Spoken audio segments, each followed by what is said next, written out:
Hello everyone, my name is Divyanshi Jain and my roll number is 245011 and the topic that I am going to discuss today is curve tracing. So before we get on to this topic, there are a few terms which we need to know before we can trace a curve. First of all, हम पहले एक example लेते हैं y square is equals to 4ax अगर एक curve की equation है तो पहली बात एक कर्व सिमेट्रिक कब होगी। एक कर्व सिमेट्रिक तब होती है अगर y की पावर इवन है तो वो कर्व सिमेट्रिक होगी अबाउट द x एक्सिस, और अगर पावर ऑफ x इवन है तब वो कर्व सिमेट्रिक होगी अबाउट द y एक्सिस। जैसे कि यहाँ पर y square is equals to 4ax है तो यहाँ पर y की पावर इवन है 2, तो कर्व सिमेट्रिक है x एक्सिस के अबाउट। x एक्सिस के अबाउट सिमेट्रिक होने का मतलब ये है कि जितना पोर्शन ऊपर है उतना ही पोर्शन ये नीचे उतना ही पोर्शन ये नीचे कवर कर रही है कर्व। नेक्स्ट आते हैं ओरिजिन पे। अगर हमें चेक करना है कर्व ओरिजिन से पास हो रही है या नहीं तो हम x और y दोनों की जगह 0 0 रखते हैं, और अगर हमें फंक्शन की वैल्यू 0 मिल रही है देन इट मीन्स कि कर्व ओरिजिन से पास हो रही है। नेक्स्ट आते हैं टैंजेंट एट ओरिजिन पे। टैंजेंट एट ओरिजिन का मतलब है कि क्या हमें कोई भी टैंजेंट ओरिजिन पे मिल रही है या नहीं, दैट मीन्स कोई ऐसी टैंजेंट या फिर कोई ऐसी टैंजेंट हमें मिल रही है या नहीं। तो अगर एक कर्व ओरिजिन से पास हो रही है तभी उसकी टैंजेंट ओरिजिन पे एग्जिस्ट करेगी, और अगर हमें वो टैंजेंट फाइंड करनी है तो हम लीस्ट डिग्री टर्म को 0 कंसिडर कर लेते हैं। जैसे कि यहाँ पर y square is equals to 4ax में 4ax लीस्ट डिग्री टर्म है, यहाँ पे डिग्री 2 है, यहाँ पे डिग्री 1 है, तो इस वजह से 4ax को हम 0 ले लेंगे तो x इज इक्वल्स टू 0 आ जाएगा, और x इक्वल्स टू 0 का मतलब y एक्सिस होता है, तो टैंजेंट इसकी क्या होगी y axis, this will be the tangent. Next आता है इंटरसेक्शन विद कोऑर्डिनेट एक्सिस। इसका मतलब होता है कि अगर हमें चेक करना है कि कर्व y एक्सिस और x एक्सिस को कौन से पॉइंट्स पर कट कर रही है तो हम ये निकाल सकते हैं। अगर हमें देखना है कि x एक्सिस को कर्व कहाँ कट कर रही है तो हम y को इक्वल्स टू 0 ले लेंगे, और हमें x की जो भी वैल्यू मिलेगी that will be the point where we are getting where the curve is cutting the x axis. अब जैसे कि हमने एक एग्जाम्पल लिया है कर्व का x y square is equals to 4a square 2a minus x, तो पहले हम सिमेट्रिक की कंडीशन चेक करते हैं। सिमेट्रिक कब होगा, जब अगर यहाँ पे हमने देखा y स्क्वायर है और यहाँ पे x की पावर 1 है, इसका मतलब अबाउट द x एक्सिस है ये, बिकॉज y इवन है तो अबाउट x एक्सिस ये सिमेट्रिक होगा। ओरिजिन चेक करने के लिए यहाँ 0 रखेंगे, यहाँ x की जगह 0 रखेंगे, पर हम देखते हैं कि 8a cube is equals to 0 आ रहा है, 8a क्यूब आ रहा है एक एक्स्ट्रा टर्म, दैट मीन्स ये ओरिजिन से पास नहीं हो रही है कर्व। फिर हम टैंजेंट, अब बिकॉज ये ओरिजिन से पास नहीं हो रही है तो टैंजेंट भी ओरिजिन पे एग्जिस्ट नहीं करेगी। नेक्स्ट आता है इंटरसेक्शन। पहले हम y इक्वल्स टू 0 रखते हैं ये देखने के लिए कि x एक्सिस पे कहाँ कर्व कट कर रही है, तो हम देखते हैं x is equals to 2a आ रहा है हमें, that means x is equals to 2a एक पॉइंट है यहाँ पे, फॉर एग्जाम्पल 2a है, तो वो जो कर्व है वो 2a पॉइंट पर कट कर रही है। Then x is equals to 0 जब हम रखते हैं तो हम देखते हैं y इन्फिनिटी है, इसका मतलब y को वो कट ही नहीं कर रही है। तो अगर हम इसका कर्व बनाएं तो वो कुछ ऐसा बनेगा, दैट मीन्स x के 2a, 0 पॉइंट पर वो कट करी है और y को कट नहीं करी है, और ऐसे करके ऊपर और नीचे से निकल रही है।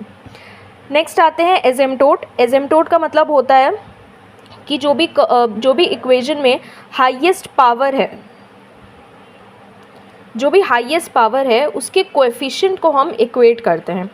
जैसे कि यहाँ पर हमारी हाईएस्ट पावर अगर हम x की लें तो हाईएस्ट पावर दोनों साइड 1 है, तो उसके कोएफिशिएंट्स को हम इक्वेट करेंगे। यहाँ पे कोएफिशिएंट उसका y स्क्वायर है और यहाँ पे कोएफिशिएंट उसका क्या हो जाएगा, -4a स्क्वायर हो जाएगा। जब हम उन दोनों को इक्वेट करेंगे तो हम देखेंगे कि एक इमेजिनरी नंबर आ रहा है, बिकॉज -4a स्क्वायर का कोई अंडर रूट हो नहीं सकता है जब y की वैल्यू निकालेंगे। तो अब y के लिए जब चेक करेंगे equating coefficient of highest power of y, highest power of y यहाँ पे क्या है 2 है, और यहाँ पे कोई पावर नहीं है, तो यहाँ पे कोएफिशिएंट ऑफ y स्क्वायर क्या है x है, तो x इज इक्वल्स टू 0 आ गया। x इज इक्वल्स टू 0 का मतलब होता है y एक्सिस, तो y axis is a parallel asymptote to itself, मतलब जो हमारा एजेम्प्टोट होगा वो यही होगा y axis, this will be the asymptote. Next आता है रीजन ऑफ एग्जिस्टेंस। अगर हमें चेक करना है कि वो कर्व जो है वो किस रीजन में एग्जिस्ट कर रही है, तो उसके लिए हम पहले y square is equals to x y square is equals to 4a² ये था, तो x को हमने इस साइड भेजा और यहाँ पे दोनों साइड हमने अंडर रूट ले लिया, तो आया y is equals to 2a under root 2a minus x upon x. अब हम बारी बारी x की जगह कुछ वैल्यूज़ रखेंगे और उसके करस्पॉन्डिंग हमें y की वैल्यू मिलेगी। तो पहले हमने x की जगह -a रख के देखा, तो हमने देखा कि y इमेजनरी आ रहा है। फिर x की जगह 0 रख के देखा, तो 2a माइनस 0 अपॉन 0, नीचे 0 है तो ये पूरा टर्म इन्फिनिटी हो गया y। x की जगह जब 2a रखा, 2a माइनस 2a, ये टर्म पूरा 0 आ गया, y इज इक्वल्स टू 0। और फिर x is equals to 3a पे फिर से इमेजनरी आ गया। इसका मतलब कर्व जो है हमारी सिर्फ इस पोर्शन में एग्जिस्ट कर रही है। दैट इज़ x की वैल्यू अगर हम देखें तो 0 से लेकर 2a के बीच में सिर्फ इसका रीजन ऑफ एग्जिस्टेंस है। अब आते हैं पोलर कोऑर्डिनेट सिस्टम पे। जो अभी तक हमने देखा that was Cartesian coordinate system. Polar coordinate system में कुछ चीज़ें चेंज हो जाती हैं। फॉर एग्जांपल वहाँ पर जैसे एक्स एक्सिस था, वाई एक्सिस था, यहाँ पर एक्स एक्सिस को हम इनिशियल लाइन बोलते हैं, वाई एक्सिस को परपेंडिकुलर लाइन बोलते हैं और ओरिजिन को हम पोल बोलते हैं। और वहाँ पर जैसे हमारा एक पॉइंट था, यहाँ पे पॉइंट था, तो हम देखते थे कि इसने इतना डिस्टेंस जो ट्रैवल किया दैट इज़ एक्स और इतना वाई पर ट्रैवल किया। बट यहाँ पर हम ऐसे चेक नहीं करते, हम यहाँ पर देखते हैं कि अगर कोई पॉइंट P है तो ओरिजिन से जितनी दूरी पर है दैट विल बी r उसका डिस्टेंस, और वो लाइन इनिशियल लाइन से जितना एंगल बना रही है दैट विल बी थीटा। तो अगर हमारे पास एक एग्जांपल है r is equals to a 1 plus cos theta, तो पहले हम जैसे उसमें सिमेट्रिक चेक कर रहे थे, सिमेट्रिक चेक करेंगे। इसमें सिमेट्रिक चेक करने का ये तरीका होता है कि अगर f r, थीटा है वो इक्वल हो जाए f r, माइनस थीटा के। अगर थीटा की जगह माइनस थीटा रखने पर भी हमें वही सेम वैल्यू मिल रही है तो इट विल बी सिमेट्रिक। अब जैसे यहाँ पर अगर हम माइनस थीटा भी रख दें तब भी हमें सेम वैल्यू मिलेगी, बिकॉज कॉस माइनस थीटा भी कॉस थीटा के बराबर होता है। That means it is a symmetric. फिर पोल, जैसे कि वहाँ हम चेक कर रहे थे कि ओरिजिन से कर्व पास हो रहा है नहीं, वैसे ही हम चेक करेंगे कि पोल से कर्व पास हो रहा है या नहीं। तो r, इसके लिए एक मेथड होता है कि r को हम 0 के इक्वल जब रखें और हमें थीटा की कुछ वैल्यू मिले दैट मीन्स ये पोल से पास हो रहा है। तो हमने r इक्वल्स टू 0 रखा तो हमें cos theta is equals to -1 मिला, जिसकी that means theta is equals to pi पर होता है cos theta equals to -1। So curve passes through pole, और टेंजेंट एट पोल भी क्या हो जाएगा, वही वैल्यू जो हमें थीटा की मिली है that will be the tangent. अब हम एक टेबल बनाते हैं कॉस थीटा की वैल्यू, मतलब थीटा के लिए और आर के लिए, कि थीटा की जब हम ये वैल्यूज़ ले रहे हैं, ये डिग्री ले रहे हैं, तो आर की करस्पॉन्डिंग हमें क्या वैल्यू मिल रही है। सो 0 डिग्री रखने पर यहाँ पे 0 डिग्री रखेंगे तो हमें 2a मिलेगा, 30 डिग्री रखेंगे तो ये, 45 रखेंगे तो ये, एंड सो ऑन। नेक्स्ट आते हैं एजिम्टोट पर। एजिम्टोट इस केस में एग्जिस्ट नहीं करेगा बिकॉज आर इनफाइनाइट नहीं है किसी भी केस में। एजिम्टोट की मीनिंग यही होती है कि टेंजेंट एट इन्फिनिटी। तो यहाँ पे हमने क्योंकि देखा कि किसी भी वैल्यू ऑफ थीटा के लिए r इन्फिनिटी नहीं है, इस वजह से यहाँ पे एजिम्टोट एग्जिस्ट नहीं करेगा। अब हम चेक करते हैं टेंजेंट एट अदर पॉइंट। यहाँ पर टेंजेंट एट पोल हमें मिला था, अब हमें देखना है कि पोल के अलावा भी कहीं क्या हमें कोई टेंजेंट मिल रहा है। तो उसके लिए एक फॉर्मूला होता है tan phi is equals to r upon dr by d theta. r यहाँ पे हमें गिवन है a 1 प्लस कॉस थीटा, और dr बाई डी थीटा इसका डिफ्रेंसिएशन जब करेंगे we'll get -a sine theta. अब एक बार हम थीटा इज इक्वल्स टू 0 यहाँ पे रखेंगे तो tan phi की वैल्यू हमें इन्फिनिटी मिलेगी, और phi की वैल्यू क्या हो जाएगी, tan phi इन्फिनिटी कब होता है, जब phi equals to pi by 2 होता है। एक बार हम रखेंगे यहाँ पर थीटा की जगह पाई, तो tan phi इक्वल्स टू 0 और phi की वैल्यू हमें मिल जाएगी 0। अब इस इंफॉर्मेशन से जब हम कर्व ट्रेस करते हैं तो हम देखते हैं कि सबसे पहला हमारा क्या था, जब theta is equals to 0 degree r की वैल्यू 2a थी, तो हमने यहाँ पर 0 डिग्री पे यहाँ पर एक पॉइंट ले लिया, इसको मान लिया ये 2a है। अब 0 डिग्री पे ये है तो 30 डिग्री यहाँ कहीं होगा, 60 यहाँ हो, 45 यहाँ होगा, 60 यहाँ होगा, 90 यहाँ, 120 यहाँ, एंड सो ऑन।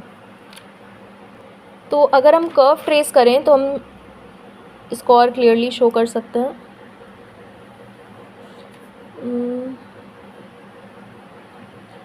कि यहाँ पर हमें एक पॉइंट है 2a, 0, और हमने देखा कि यहाँ 0 डिग्री है, 30 यहाँ होगा कहीं, 45 यहाँ होगा, 60 यहाँ होगा, ये 90, फिर ये 120, 135 एंड सो ऑन। तो हमें कर्व जो मिलेगा कुछ ऐसा मिलेगा। सिमेट्रिक है तो नीचे भी उतना ही एरिया ट्रेस करेगा एंड समथिंग लाइक दिस हमें एक कर्व मिलेगा। अब यहाँ पर जो हमने टेंजेंट एट अदर पॉइंट निकाला था, इसका मतलब क्या है कि एक टेंजेंट तो हमारा पोल से था, हमने देखा था कि थीटा इज इक्वल्स टू 0 रखने पर हमें phi is equals to pi by 2 मिल रहा था। तो यहाँ पर भी हम यही करेंगे, हमने देखा थीटा इज इक्वल्स टू 0 पर हमें यहाँ पर पाई बाई 2 पर एक टेंजेंट मिल रहा है, तो मतलब ये कुछ ऐसा टेंजेंट होगा। और दूसरा टेंजेंट था हमारा theta is equals to pi रखने पर हमें phi is equals to 0 degree मिल रहा था, एंड पाई बाई 2 का मतलब ये पाई बाई 2 एंगल बनाएगा इतना। फिर theta is equals to pi रखने पर मतलब इस साइड हमें क्या मिल रहा है, फाई इज इक्वल्स टू 0, मतलब ये दूसरा टेंजेंट जो होगा हमारा ऐसा होगा। फिर आता है इसमें भी रीजन ऑफ एग्जिस्टेंस, जैसे वहाँ पर था, तो हम देखते हैं कि कर्व कितने एरिया में एग्जिस्ट कर रही है। तो cos theta as we know range of values cos theta के लिए क्या होती है, -1 से 1 तक का होती है। तो आर के लिए क्या हो जाएगी, जब हम इसमें -1 रखेंगे तो हमें आर की वैल्यू 0 मिलेगी, और जब यहाँ पर +1 रखेंगे तो आर की वैल्यू हमें 2a मिलेगी। तो यही हमारा रीजन ऑफ एग्जिस्टेंस हो जाएगा। Thank you.